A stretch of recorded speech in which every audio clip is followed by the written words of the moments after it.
Thanks for staying with us here at Ebru today. We welcome back to the show Dr. Steve Margeotes, the founder and executive director of Main Street Counseling Center. Our topic today is divorce. Good to have you here. Sure, it's nice to be back. Thank you. Stats say half of marriages end in divorce. That's not news. What is? What's news?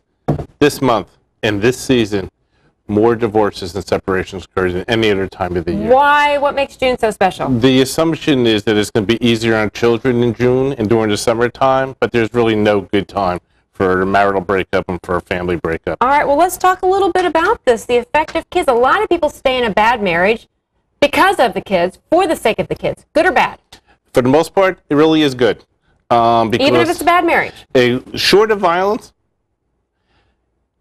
for the most part it is, and I'll tell you why. Because your development gets disrupted permanently.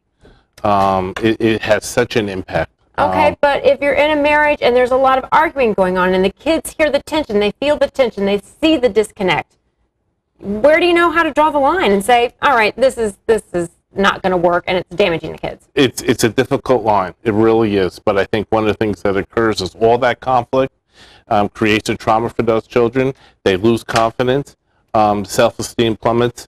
It really is a underestimated experience for children throughout the rest of their life. What do you mean underestimated? The impact. Okay. So what is the impact on kids? I mean, half marriages end in divorce. Short-term impact, first of all. Shame. Guilt. You think it's your fault. You think you weren't good enough. You didn't behave properly. You're trying to make sense of this situation that has occurred. It's like a bomb hitting you in the middle of the house. Not only does the marriage disrupt, the family disrupts. You know, kids are put into different roles. All right, kids feel like they're to blame. Are children the reason why many marriages dissolve? No. The reason that they dissolve is conflicts over parenting, over financial issues. Parenting, no, but kids, finances, kids, right. You know, I mean, does it not tie together? No, because the thing is the power struggle between the two partners. You know, we should parent this way, we should parent that way, we should spend our money this way, we should spend our money that way. So it's the adult conflicts that have the impact, and it's about power. It's about what type of marriage it's going to be. My marriage, based on the way I grew up, or your marriage, the way you grew up, and it's an ongoing dilemma. And if you're not able to negotiate, the fallout, and that's the reason for a lot of the separation, is because we can't resolve these issues, particularly around parenting and finance, more than anything else. Right, so June is when the highest number of separations are filed. I thought June was the wedding month. I mean, come on, isn't that traditionally the wedding month? What's going on here? It is, and it's ironic, and it's the same month when most people bail. You know, going into June, going into July, thinking that, you know, it'll be easier on the kids because they're out of school. There's no good time. There's no good time. There's good time. What about the long-term effect on children of divorce? Several things. They marry later, or not at all. They definitely have less children. This is all based on research. That ability to have a relationship, for the most part, is based on what you've seen growing up. And if you've seen conflict, and if you've seen abuse, and if you've seen violence, it really leaves you gun-shy and tentative about relationships yourself. Not only in personal relationships, but also in when you're working with supervisors and employees.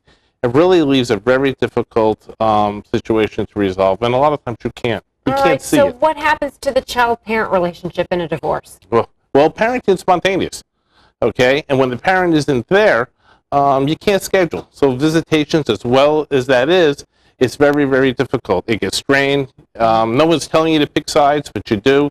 You're trying to make sense of it. When you don't see somebody daily who's your parent, and all those things that occur with growing up, back to school nights, visiting a ball game, things like that get disrupted. One final thought as we close this segment out.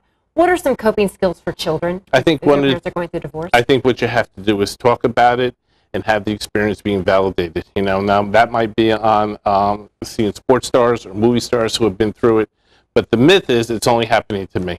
And when that occurs, what happens internally is you lose more and more confidence. You can't keep silent. Okay, well, Dr. Steve Margeotes, we thank you for taking the time to be with us today. Thank you. Nice being here.